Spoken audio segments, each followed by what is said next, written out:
கர்த்தருடைய பரிசுத்த நாமத்துக்கு மகிமை உண்டாவதாக. இன்றைய வசனம் 1 பேதுரு 5:7. அவர் உங்களை விசாரிக்கிறவர் ஆனபடியினால் உங்கள் கவலையை எல்லாம் அவர் மேல் வைத்து விடுங்கள். அதனால் கூட இந்த மாதம் தொடங்க போது பிள்ளைங்க ஃபீஸ் கட்டணும், அவ்வளோ தேவைகள் இருக்குது. பிள்ளைங்களுக்கு ஃபீஸ் எல்லாம் எத்தனையோ ஆயிரங்கள் கட்டணும். பிள்ளைங்களுக்கு என்ன படிப்பு, அடுத்தது என்ன செய்யறதுன்னு தெரியல. பிள்ளைடைய எதிர்காலத்தை குறித்து கவலைப்படலாம், குடும்ப தேவைகளை குறித்து கவலைப்படலாம். இல்லை பிள்ளைகளுக்கு படித்து அதுக்கேற்ற வேலை கிடைக்கும்னு சொல்லி பிள்ளைகளுடைய வேலை குறித்து நம்ம கவலைப்படலாம். வயசாயிடுச்சு, பிள்ளைகளுடைய திருமண காரியம் இன்னும் முடியலேன்னு சொல்லி திருமண காரியங்களுக்காக கவலைப்படலாம். இப்போ கடன் வாங்கிட்டேனே, இந்த கடனை எப்படி அடைக்கிறதுன்னு தெரியலே, எத்தனை நாளைக்கு நான் பாடுபடுவேன், எத்தனை நாளைக்கு இந்த வேதனை, எத்தனை நாளைக்கு இந்த கண்ணீர். வேதனையோடு இருக்கிற உங்கள் வாழ்க்கையில் ஆண்டவர் உங்களை விசாரிக்கிறவராய் இருக்கிறபடினால உங்கள் கவலையெல்லாம் அவர் மேலே வச்சுருங்க. இப்போ நம்மளை விசாரிக்க யாருமே இல்லைன்னா தான் நமக்கு கவலையாக இருக்கும். இவ்வளோ கஷ்டப்படுறனே, ஒருத்தர் கூட ஏன்னு கேட்க ஆள் இல்லையே, நம்மளை விசாரிக்கிறதுக்கு ஒரு ஆள் இல்லையே. அப்போ நம்ம இருதயத்தில் இருக்கிற அந்த பாரங்கள்லாம் நம்மளே வச்சுட்டு என்ன செய்யறது கவலைப்பட்டுட்டே இருப்போம். அந்த கவலைப்படவே வேணாம். ஏன்னா நம்மளை விசாரிக்கிறதுக்கு தான் நமக்கு ஆண்டவர் இருக்காரு, நம்முடைய தகப்பன் இருக்காரு.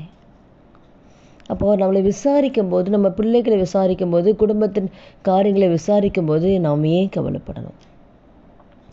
நம்முடைய கவலைகள் எல்லாம் யார் மேலே வைக்கணும்? அவர் மேலே வச்சுக்கணும். நம்ம எந்த மனுஷங்கிட்ட சொல்லியும் எந்த காரியமும் நம்மளுக்கு நடக்க போகிறதில்லை. நம்முடைய எல்லா கவலைகளையும் ஆண்டவர் மேலே வைக்கிறோம். ஏன்னா அவர் நம்மளை விசாரிக்கிறவர். அப்போ அதாவது இந்த உலகத்தை படைத்த தகப்பன்கிட்ட தான் நம்ம ஒப்படைக்க போகிறோம்.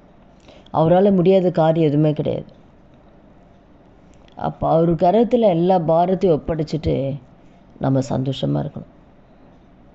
ஏன்னா நம்ம சாதாரண ஒரு ஆள்கிட்ட நம்ம சொல்லுவேன், நம்மை உண்டாக்கின தேவனிடம் நம்முடைய காரியங்களை ஒப்படைச்சிட்டு அதுக்கப்புறம் கவலைப்படக்கூடாது.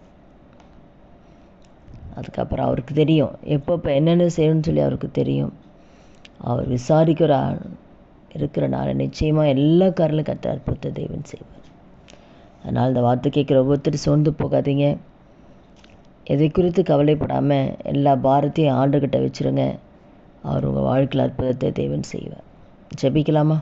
துதிகள் மத்தியில் வாசம் செய்ய நல்ல தகப்பனே, இயேசுவின் நாமத்தினுடைய சமூகத்தில் வருகிறோம். இந்த நாளிலும் கர்த்தாவே, நீர் எங்களை விசாரிக்கிற தேவனா எங்களோடு கூட இருக்கிறபடினால நன்றியோடுமே ஸ்தோத்திரிக்கிறோம் அப்பா. இந்த வார்த்தையை கேட்குற ஒவ்வொருத்தர் வாழ்க்கணும். எந்தெந்த காரியத்து குறித்தெல்லாம் பாரப்பட்டு கொண்டு இருக்கிறார்களோ அந்த பாரங்கள், அந்த கவலை எல்லாவற்றும் நம்முடைய சமூகத்தில் ஒவ்வொருவரும் ஒப்படைக்கக்கூடிய கிருபை கொடுங்கப்பா. நீர் அதை விசாரிக்கிற தேவனாயிருந்து எல்லா பிரச்சனையும் விடுதலை கொடுத்து அவ்வளோ சந்தோஷத்தின் நாட்களை காண செய்யப்பா. அப்படி செய்ய போகிற தயவுக்காக நன்றி செலுத்துகிறோம். இயேசு கிறிஸ்து நாமத்தில் ஜெபிக்கிறோம் நல்ல பிதாவே, ஆமீன். கர்த்தர் நாமத்துக்கு மகிமை உண்டாவதாக.